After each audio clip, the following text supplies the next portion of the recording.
저희는 계속해서 사사기를 사사드보라를 함께 나누고 있습니다. 이 사사드보라의 상황을 바라보면서 사사기를 바라보며 하나님의 은혜를 함께 나누기를 원합니다.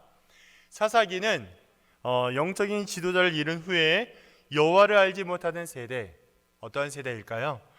모든 신앙 교육에 실패한 세대를 상징적으로 이야기하고 있습니다. 그 가운데 하나님께서는 이스라엘 향한 끝없는 무한한 사랑과 용서를 보여주고 있는 성경이라고 할 수 있죠. 하지만 이런 하나님의 사랑에도 불구하고 이스라엘은 어떠한 모습을 보여주고 있을까요? 여전히 죄악된 길, 여전히 죄의 길로 돌아가는 그들을 보여주고 있습니다. 이러한 인간은 죄악된 길로 다시 돌아가면서 가장 연약하고 나약한 존재임을 여실없이 보여주고 있죠.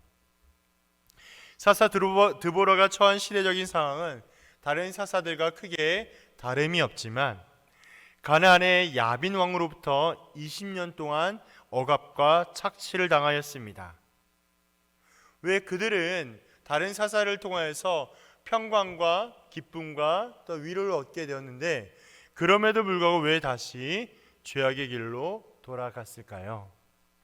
이스라엘은 첫 번째 선교적인 사명을 버리고 두 번째는 자기 행복과 만족만을 추구하는 나만의 삶을 살아갔기 때문에 다시 죄악의 길로 가게 되었습니다. 그래서 드보라의 중심 사역은 하나님의 말씀을 가르치며 훈련하는 사역을 펼칩니다. 그것이 사사기 4장 4절 5절에서 나오고 있는데요. 어떻게 혹은 무엇을 가르치고 있겠습니까? 하나님의 재판을 하나님의 말씀을 가르치며 훈련하는 사역을 감당하게 되는데요. 재판을 한다라는 것은 그때 당시에 재판을 한다라는 것은 재판에 근거할 정확한 기준이 너무나 중요합니다. 이 정확한 기준은 구약의 율법인 하나님의 말씀을 기초하여 그것을 기준 삼아서 진리의 길로 재판한다는 사실을 알 수 있게 되는 것이죠. 그래서 재판을 한다는 것은 하나님의 말씀에 집중하며 하나님의 말씀과 진리를 온전히 깨달아서 또한 가르치며 훈련하는 사역을 의미하고 있습니다. 두 번째 드보라의 중심 사역은 리더를 길러내는 사역, 즉 양육의 사역을 감당하고 있는 것이죠. 오늘 우리가 중점적으로 나눌 바락은 아비노함의 아들 바락은 전쟁을 준비하고 치르며 드보라와 함께 협력하여서 하나님의 일과 사역을 감당하게 됩니다. 사사시대는 사사만 통하여서 하나님의 일을 감당하는 것이 아니라 여러 동역자들과 함께 합력하여서 하나님의 일을 한다는 사실을 우리에게 교훈해 주고 있습니다. 더불어 사사 드보라는 영적인 전쟁에 참여함으로 지도자로서의 본을 보여주고 있습니다. 드보라는 전쟁 가운데 본인이 뒤로 빠지지 않고 능동적인 모습으로 모든 일에 참여합니다. 다시 말한다면 리더라고 지도자로 해서 뒷짐 딱 지고 에헴 하는 것이 아니라 적극적으로 능동적으로 참여해서 하나님의 사역과 일들을 감당하는 것을 알 수 있습니다. 공동체 가운데 영적인 지도자는 구체적으로 어떻게 순종의 모범이 되는지를 잘 보여주고 있는 것이죠. 그래서 끊임없이 이 사사기를 바라보게 되면 사사들을 통해서 영적인 지도자들의 모습과 행동을 통해서 어떠한 본보기가 되고 있는지, 어떠한 모범을 보여주고 있는지를 우리는 알 수 있습니다.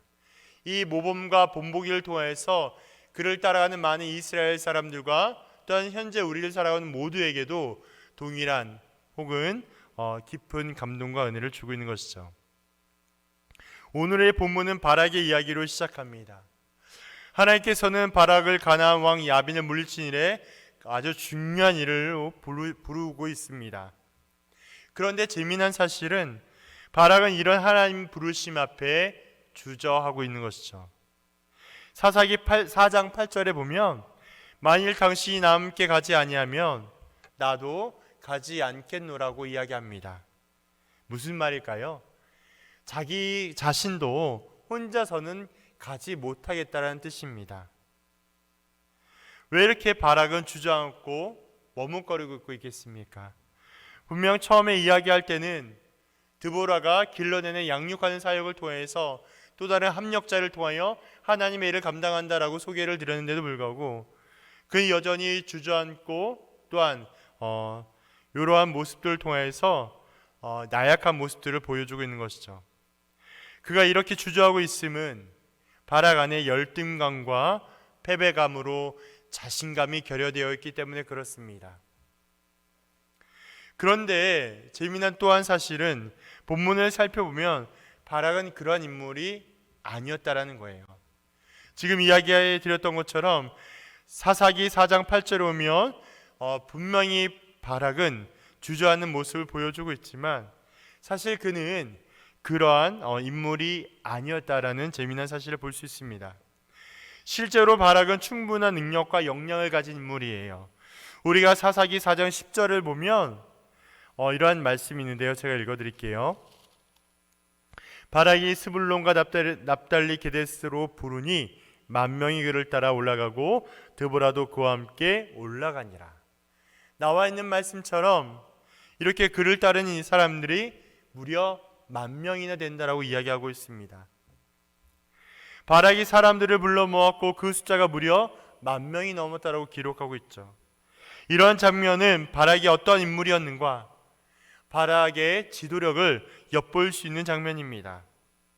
10,000명의 사람들이 따를 정도라면 보통의 지도력이 아니었을 거예요. 이미 바락에는 충분한 지도자로서의 능력을 갖추고 있었습니다. 하지만 그는 여전히 결여된 상태, 자신감이 결여된 상태로 남아 있었다라는 거예요. 바락이 이렇게 자신감이 없는 깊은 내면에는 숨은 의미가 있습니다. 그렇게 그가 주저앉고 나약하고 또한 자신감이 결여되는 그의 마음에는 하나님을 향한 하나님의 약속을 믿지 못하는 불신이 깊이 담겨 있기 때문에 그렇습니다. 하나님을 대해서 온전히 신뢰하지 못하고 여전히 그의 크고 작은 불신으로 하나님을 향하여서 온전하지 못하였기 때문에 그렇죠. 사사기 4장 6절에 7절에 보면 이스라엘 하나님 여호와께서 이끌어내게 이르게 하고 그를 내 손에 넘겨주려라는 말씀이 등장합니다. 이 말씀은 분명히 하나님은 드보라를 통하여서 이 전쟁에서 승리하게 하시겠다라는 약속을 하고 계시는 거예요. 다시 이야기하면 영적인 전쟁과 전투에서 하나님께서 함께하여 주시고 하나님께서 반드시 승리로 이끌어 주시겠다라고 약속하여 주셨는데 불구하고 여전히 바락은 하나님을 온전히 신뢰 믿지 못하여서 자신감이 결여된 연약한 모습을 보게 했다라는 것이죠. 이처럼 우리도 하나님께서 우리의 삶에 하나님의 나라를 완성하기 위하여 승리로 인도하실 것을 온전한 믿음으로 기대하고 있는지를 살펴보아야 합니다. 다시 말씀을 드린다면 여러분들의 믿음의 삶의 자리에서 하나님은 여전히 성실하게 일하고 계시고 간섭하시고 인도하심에도 불구하고 정말 그 일이 이루어지고 있는지, 하나님이 나의 삶을 간섭하시고 개입하여 주고 계시는지, 하나님의 뜻으로 살고 있는지를 우리는 온전히 신뢰하지 못한다는 사실을 기억해야 합니다. 대부분의 신자들은요, 대부분의 성도는, 대부분의 청년들은 하나님께서 성경을 통하여 언약의 말씀으로 약속함을 알고 있습니다. 제가 누누이 반복하여 말씀을 드리죠. 우리가 알고 있다라는 말의 의미는요, 지식적인 객관의 정보를 내가 머리로 알았다, 이게 아는 정도가 아니에요. 그 지식을 알았다는 그 내용과 의미들이 나의 삶에 온전히 드러나고 그 삶에 증명되는 그 자리까지 이르게 될 때에 우리는 안다라고 고백할 수 있는 거예요. 그렇다면 대부분의 신자들은, 대부분의 청년들은 하나님께서 성경을 통하여 구원의 언약의 말씀을 약속하는 사실을 알고 있어요. 그러나 그 약속을 기억하지 못하고 여전히 자기 자신에게 갖고 있는 열등감과 패배감으로 인하여서 오히려 주저앉고 안타까운 어리석은 모습을 보여주고 있다는 거예요. 하나님은 어제나 오늘이나 내일이나 변함없이 신실하게 우리의 삶을 살펴주시고 인도하여 주시고 완성해 가시는데, 우리는 지금의 상황과 모습을 바라볼 때마다 소망이 없고 절망만 들고 낙심만 늘어나고 한숨만 나오기 때문에 하나님을 바라보다가도 넘어지고 또 넘어지는 우리를 보게 한다는 거예요. 하나님은 우리에게 사명을 주실 때 우리가 감당할 수 있는 사명을 주십니다. 하지만 우리의 생각과 판단, 우리의 결여된 자신감으로 인하여서 이미 우리에게 주신 승리를 버리는 안타까운 모습을 보게 한다라는 거예요. 무슨 말이에요? 하나님, 나는 이거 할 수 없습니다. 하나님, 내 입장에서 이건 불가능합니다. 하나님, 내가 어찌 이걸 할 수 있겠습니까? 나의 생각과 나의 판단과 나의 지혜와 나의 지식으로는 그것이 불가능하다라고 여겨지지만, 하나님께서 간섭하시고 개입하시고 인도하시고 완성하신다면 불가능은 가능함으로 변화지는 줄로 믿으시기를 바랍니다. 오늘 바라기의 모습을 통해 우리는 무엇을 배울 수 있겠습니까?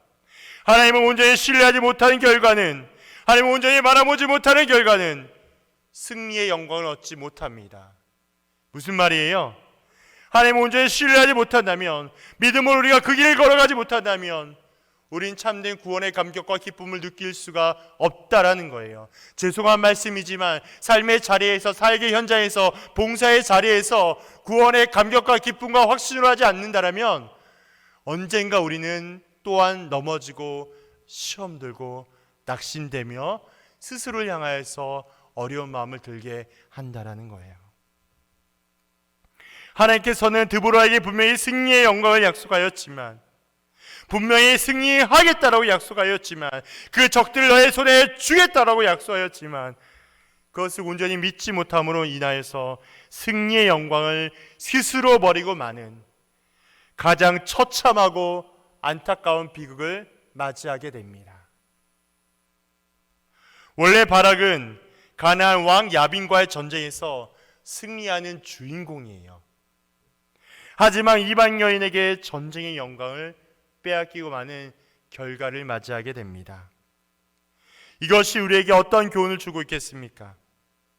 우리가 하나님의 일을 동참한다 할지라도, 우리가 하나님의 일을 한다 할지라도 하나님의 구원의 약속을 믿지 아니하고 그 일을 하다가 보면, 다시 말해서 구원의 감격과 기쁨으로 봉사와 사역과 하나님의 일을 감당하지 않는다면 하나님부터 오는 영광을, 참된 기쁨과 평강과 감사를 얻을 수 없습니다. 이러한 부분은 우리 너무나 잘 알고 있는 내용이잖아요. 여러분들 부서에서, 여러분들 목장 안에서, 여러분들 섬기는 모든 그 자리에서 구원의 감격과 기쁨을 알지 못한다면 당장은 어느 정도는 역할은 할 수 있어요. 1년이 지나고 2년이 지나고 3년이 지나게 될 때 처음에 그 마음이 동일하게 여러분들에게 작동하겠습니까? 여러분들 삶의 자리와 마음에서 하나님을 향한 신실한 마음이 여전히 행하지 않는다면 여러분들의 수고와 섬김이 동일하게 연결되겠습니까? 이제 우리 모두가 하나님의 일과 사역과 봉사와 섬김을 감당하게 될 때 우리는 어떠한 마음과 동기로 또한 얼마만큼 참여하고 있는가를 점검하고 살펴보아야 할 때입니다. 구체적으로 말씀을 드린다면 하나님을 적당히 타협하고 때로는 부정하고 불신하면서 어쩔 수 없이 타인하여 강제적으로 하나님의 사역을 감당하다 보면 보여지는 역할은 문제가 없겠지만 결국 구원의 기쁨과 구원의 능력을 진정 경험하기는 불가능합니다. 확신하게 말씀을 드릴 수 있어요. 역할은 감당할 수 있습니다. 오래 지속할 수는 없을 거예요. 역할은 감당할 수 있을 거예요. 그러나 하나님을 만나기는 어렵습니다. 여러분들이 가장 최우선으로 가장 최고의 가치를 꼽아야 하는 것은 매일마다 하나님을 만나시기를 소망하셔야 해요. 그것이 여러분들에게 최고의 가치가 되어야 할 것입니다. 그렇더라면 하나님께 구원의 기쁨과 감격으로 영광을 주신 자, 어떠한 자가 되겠습니까? 첫 번째, 하나님께서 주신 약속의 말씀, 성경을 가까이 해야 합니다. 저희가 끊임없이 말씀을 드리죠. 성경을 가까이 하지 않고 하나님을 만나기는 불가능합니다. 왜냐하면 하나님께서 말씀으로 우리 가운데 거하여 주셨습니다. 말씀이 육신이 되어 우리와 함께 하여 주십니다. 그래서 말씀이 너무나 중요해요. 하나님을 정말 알기를 원한다면 성경을 가까이 해야 됩니다. 왜냐하면 성경이 쓰여진 목적이 우리를 향한 예수 그리스도를 믿게 하는 믿음으로 시작되고 있기 때문에 그렇습니다. 그러므로 성경을 가까이 하셔야 돼요. 죄송한 말씀인데요, 최고의 설교는 유명한 목회자가 아니라요, 하나님의 말씀 그 자체가 최고의 설교입니다. 어디에 주목하시겠습니까? 사람과 설교자에게 주목하시겠습니까? 아니면 성경 말씀에 주목하시겠습니까? 두 번째, 하나님께 구원과 기쁨과 감격과 영광을 주신 자는 하나님께만 방향을 설정하고 포기하지 않는 성실함으로 나아가는 자예요. 우리는요, 너무나 가끔 잘못 생각하는 것이 있어요. 열심히 하는 건 너무나 중요합니다. 열정도 너무나 중요해요. 그러나 이 열심과 열정이 올바른 방향이 설정되지 아니하고 그 목적이 불분명한다면 자칫 공동체를 어렵게 만들고 자기의 만족과 자기의 유익과 자기의 의를 나타나기에 딱 좋은 도구로 변질됩니다. 여러분들에게 있는 것이 아니라 저희 같은 목회자들에게도 똑같은 얘기예요. 열심을 다합니다. 성실히 하는 것 같아요. 그런데 그 안에 속을 들여다보면 여전히 자기를 돌아보는, 자기가 보이는 그러한 연약함과 죄악들을 발견하게 됩니다. 그러므로 우리는 끊임없이 말씀을 통하여 우리의 열정과 열심의 방향을 잘 설정하고 끝까지 포기하지 아니하며 성실함으로 하나님께 달려가야 합니다. 그렇게 할 때 하나님은 그런 자에게 구원의 감격과 기쁨, 영광을 허락하여 주세요. 그러면 오늘의 말씀을 통해 우리는 어떻게 또한 적용하며 살아갈 수 있겠습니까?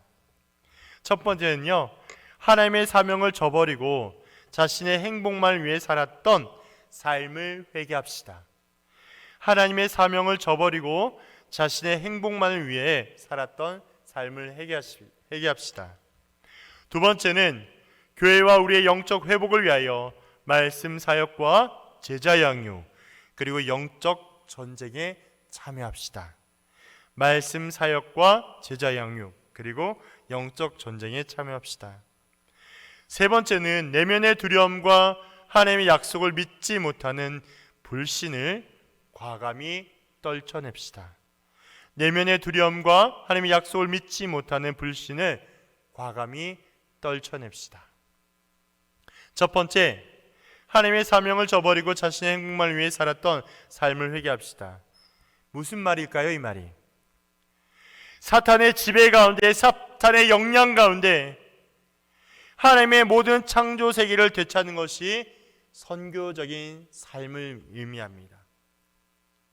하나님께서 모든 것을 주관하여 주시고 인도하시며 하나님의 뜻과 계획대로 완성하시기 때문에 지금의 나에게 주어진 모든 환경과 문제와 모습들이 하나님께서 때로는 없는 것처럼 여겨지고 때로는 작동이 안 되는 것처럼 착각한다 할지라도 기억하십시오. 하나님은 어제나 오늘이나 내일이나 성실하게 우리를 위하여 함께하여 주시고 일한다는 사실입니다. 그래서 나의 행복, 나의 만족만을 위하여서 사는 것이 아니라 그것이 아님을 깨닫고 다시 그 방향을 하나님께 향해야 합니다. 하나님의 사명, 황폐하고 어지러운 이 땅에서 하나님의 복음으로 거룩한 나라의 사명을 이룬 일에 온 힘을 다하는 것, 그렇게 우리는 그러한 삶을 살아가야 합니다. 그래서 우리의 삶을, 나만을 위한 삶을 회개하고 하나님 앞에 되돌아감으로 하나님께서 원하시고 기뻐하시는 자리에 이루게 할 수 있도록 끊임없이 노력해야 하겠습니다. 두 번째는 교회와 우리의 영적인 회복을 위하여 말씀의 사역과 제자 양육, 그리고 영적인 전쟁에 참여한다는 것이죠. 사탄은 우리를 가만두지 않습니다. 온갖 유혹과 시련으로 우리를 넘어뜨리려고 해요. 맞죠? 여러분들이 예배 시간에 나올 때마다, 특별히 우리 목자 여러분들 어떠세요? 목원들의 식구들이 연락할 때마다 때로는 여러 가지 어려움으로 인하여서, 때로는 어떤 관계 갈등 안에서, 때로는 이런저런 여러 가지 이유로 인하여서 사탄은 청년부를 못 나오게 하거나 관계를 어렵게 만들거나 또한 힘들게 합니다. 그때 중요한 건 뭐냐? 적당히 타협하고 죄의 길에 들어서더라도 죄라고 여기지 못하게 만들며 오히려 자신의 일을 망각해 버리는 철저히 완악한 죄인의 모습을 만들어 버린다라는 거예요. 그것이 누가 하냐? 사탄이 우리를 그렇게 만들어 버립니다. 그래서 중요한 사실은 뭐냐? 다시 돌아오셔야 해요. 다시 되돌아오셔야 해요. 오직 말씀으로 하나님께서 요구하신 자리, 순종과 복종이라로 나아가야 합니다. 영적인 전쟁에서 유일하게 싸워 이길 수 있는 무기는 오직 말씀뿐이에요. 제가 늘 말씀을 드리죠. 우리 정선 선교에서도 기억하시죠? 다른 것 모든 것을 떠나서 매일마다 성경에 가까이 하지 않고는 우리는 이 험악하고 어려운 삶을 이겨낼 재간이 능력이 없습니다. 그러므로 매일마다 우리가 말씀을 집중하고 말씀을 알기를 간구하며 하나님 앞에 온전히 나아가서 영적인 전쟁에 승리해야 하는 것이죠. 마지막 세 번째는 내면의 두려움과 하나님의 약속을 믿지 못하는 불신, 이것을 과감히 떨쳐내야 합니다. 우리 모두에게 한번 여쭤보겠습니다. 믿음을 갖고 믿음을 의지하며 믿음을 신뢰하는 것이 쉽겠습니까? 어렵겠습니까? 그렇죠, 어렵죠. 믿음은요, 눈에 보이지 귀에 들리지 않는 허망한 모든 것을 의미하지 않아요. 다시 말해서 믿음이라는 것은 그냥 두리뭉실한 내용, 대충 적대에 두른 것, 이것을 믿음이라고 하지 않습니다. 표준 세번역 히브리서 11장 1절에 보니까 믿음은 바라는 것들의 바탕이요 보이지 않는 것들의 증거라고 증명하고 있습니다. 믿음은 바라는 것들의 바탕이래요. 믿음은 우리가 소망하는 것들의 기초라고 이야기합니다. 그리고 보이지 않는 것들의 증거라고 이야기해요. 그러므로 믿음은 두리뭉실한 게 아니에요. 믿음은 허망한 것이 아닙니다. 믿음은 적당한 것이 아니에요. 분명하고 명확합니다. 그래서 하나님을 향한 믿음은, 하나님을 향한 그 믿음은 살아 역사하여 주시고 살아계시는 능력입니다. 우리의 삶을 주도적으로 이끌어 주시고 완성하시는 것, 우리를 향한 믿음이 된다는 것이죠. 그러므로 내 안에 두려움이 있다면, 내 안에 연약함과 불신이 있다면 그 두려움이 변하여 기쁨과 감사함이 되기를 주님의 이름으로 축복합니다. 그래서 다른 것을 바라보는 것이 아니라 날마다 하나님을 바라보고 하나님의 은혜와 능력 가운데 있기를 소망합니다. 우리는 늘 끊임없이 믿음을 간구하셔야 돼요. 믿음의 삶이 될 수 있도록 우리의 삶을 철저히 주님께 맡기며 나아가기를 소망합니다. 특별히 사사시대에는 많은 사사들이 등장합니다.